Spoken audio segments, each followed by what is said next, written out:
আমরা এই যে আজকে লেখাপড়া শিখে বাইরে চাকরি করছি, আমরা যখন ঈদে আসি, ঈদে তো সবসময় একটা চাপ থাকে। ঈদ পূজাতে আমাদের দেশে সবসময় একটা চাপ থাকে, দোকানের মিষ্টান্ন জিনিসটা একটু চাপ থাকে।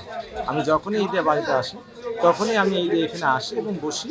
এবং বাবার তো চাপ থাকে, আর কাস্টমার একটা প্রেশার থাকে। আমি যখনই ঈদে আসি এখানে বসি এবং মানে বাবার চাপ সামলানোর জন্য। আমার ভাই আজকে বিসিএস অ্যাসিস্ট্যান্ট প্রফেসর হয়েছেন, সে রাজশাহী কলেজে আছেন, আমি ডাক্তার হয়েছি, কিন্তু আমরা আমার শেখাতে ভুলে যাইনি।